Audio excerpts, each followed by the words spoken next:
Ketika anak sudah menyadari bahwa menghasilkan sesuatu itu bagus untuk mereka, itu akan menjadi bekal yang sangat-sangat bagus bagi masa depan mereka.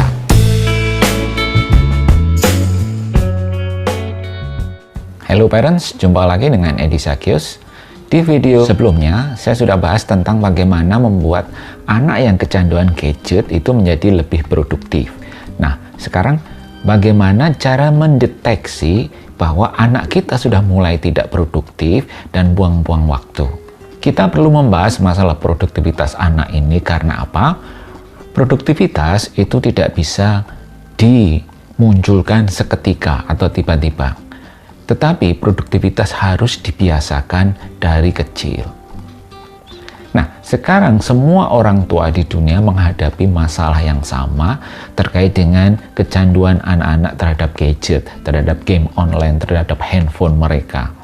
Nah, ini membuat produktivitas mereka menurun. Dalam artian, tugas-tugas yang harus dilakukan oleh seorang anak yang masih berstatus sebagai pelajar. Kita tidak bisa membiarkan terus-menerus anak-anak kita terlarut dalam gadget mereka, dalam game-game online mereka, terlarut dengan tontonan-tontonan di YouTube mereka, tanpa anak itu bisa menghasilkan sesuatu yang konstruktif bagi proses pembelajaran mereka atau pengembangan diri mereka. Karena itu parents, mari kita amati tanda-tanda bagaimana anak menjadi tidak produktif dalam kesehariannya, khususnya di masa-masa pandemi corona sekarang ini.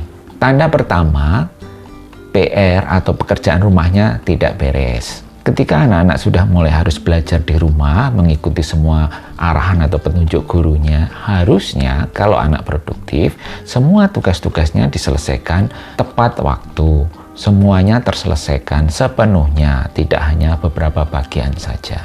Nah, ketika Anda melihat tugas anak Anda tidak beres, ketika Anda mendapat laporan dari sekolah, itu sudah tanda bahwa ada masalah pada anak Anda. Tanda kedua, mengerjakan tugas tetapi hasilnya tidak maksimal. Mungkin kelihatan berjam-jam mereka berhadapan dengan laptopnya atau dengan buku-buku tugasnya, tetapi mereka tidak mengerjakan tugasnya, melainkan mungkin mendengarkan musik atau menonton tayangan di YouTube. Jadi tidak sesuai dengan peruntukannya. Laptop ada di hadapan mereka untuk mengerjakan atau membantu proses pengerjaan tugas-tugas sekolah. Tetapi ternyata itu tidak membantu, justru memperlama proses pengerjaan tugas-tugas mereka. Itu tidak produktif. Tanda ketiga, butuh waktu yang sangat lama sekali untuk menyelesaikan sebuah tugas atau pekerjaan rumah. Bahkan mungkin tugas-tugas sederhana, tetapi tidak bisa dikerjakan secara efektif dan efisien. Anak kelihatan lambat sekali, seperti kehilangan fokus, tidak konsentrasi, sehingga apa yang dikerjakan selalu terinterap dengan berbagai macam hal. Misalnya ngambil makanan, main-main gadgetnya lagi, kemudian lihat-lihat hal yang tidak berkaitan dengan tugasnya. Nah, kalau anak mulai tidak fokus, berarti mereka mulai tidak produktif. Yang keempat, gagal fokus. Nah, tadi disinggung, ketika anak berhadapan dengan pekerjaan-pekerjaan atau apa yang harus mereka kerjakan, dan kemudian mereka selalu terdistraksi dengan berbagai macam hal di sekelilingnya, itu berarti anak tidak fokus, kehilangan konsentrasi, dan pasti semua energi yang dia pakai itu akan terpecah belah kemana-mana, sehingga pekerjaan rumahnya tidak akan selesai tepat waktu. Kalau Anda melihat Anda seperti ini sudah lampu kuning.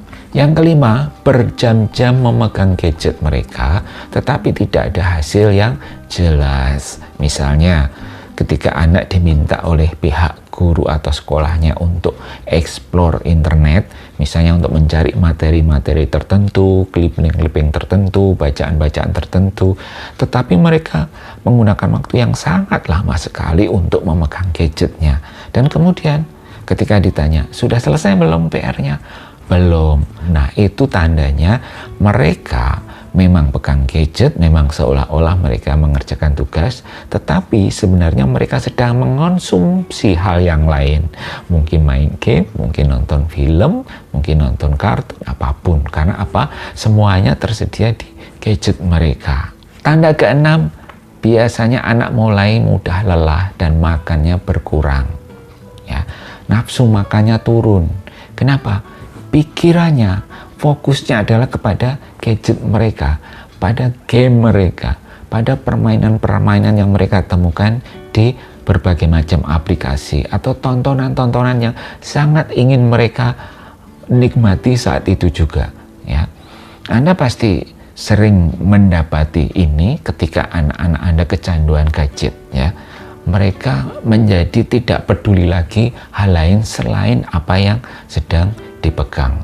Ini benar-benar akan time consuming yang luar biasa. Mereka akan menjadi malas melakukan apapun. Ya, anak semakin tidak produktif. Yang ketujuh, rendah minat terhadap apapun. Ya, apa yang mereka inginkan? Mereka hanya menginginkan apa yang saat itu mereka sukai, ya, yaitu gadget mereka, atau game mereka, atau mainan mereka, atau tontonan-tontonan mereka, atau musik-musik yang mereka ingin dengarkan.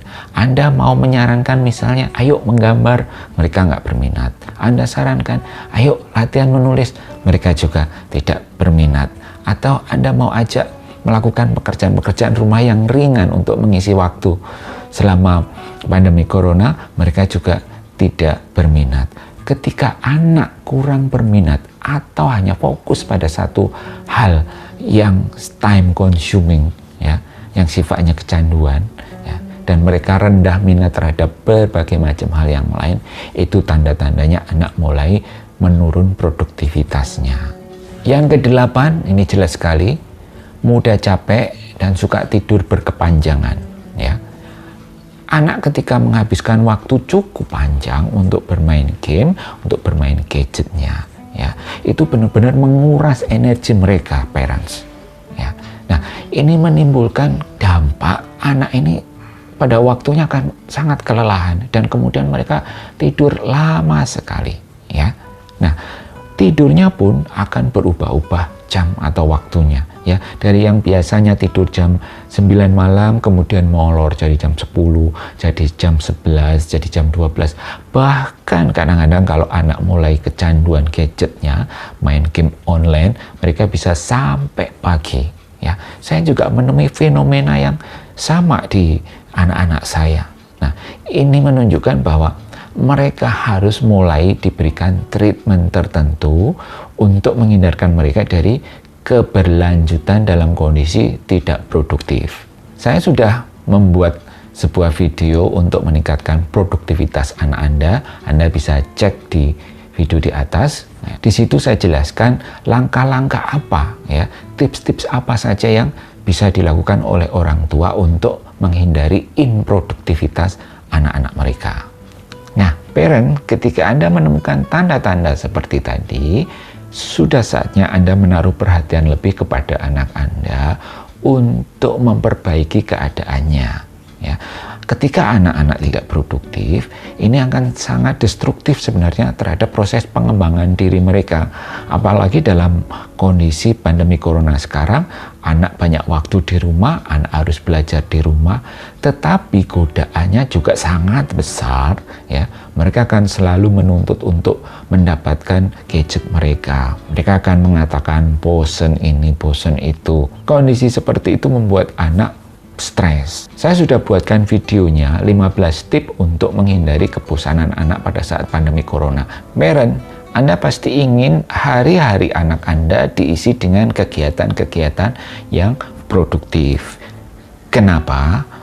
Karena ketika anak-anak kita sudah terbiasa untuk produktif sejak kecil, itu akan membangun habit yang sangat bagus di kemudian hari. Ketika anak sudah terus terlatih dan dilatih untuk menghasilkan sesuatu, terus berkarya, tidak hanya mengonsumsi hal-hal yang dari luar, produk orang lain, itu akan semakin positif untuk pengembangan diri mereka. Ketika anak sudah menyadari bahwa menghasilkan sesuatu itu bagus untuk mereka, itu akan menjadi bekal yang sangat-sangat bagus bagi masa depan mereka. Ingat, persoalan terbesar di era sekarang ini adalah ketika anak-anak sejak dini sudah dibiasakan untuk berperilaku konsumtif, hanya menggunakan, memanfaatkan, atau mengonsumsi hal-hal dari luar tanpa berpikir untuk meng-create, untuk membuat sesuatu, untuk menghasilkan sesuatu. Itu lampu merah. Oke, parents, intinya ketika Anda melihat tanda-tanda, segera lakukan treatment, segera lakukan perbaikan untuk anak Anda demi kesehatan mental mereka dan juga demi produktivitas mereka. Terima kasih sudah menyimak video saya.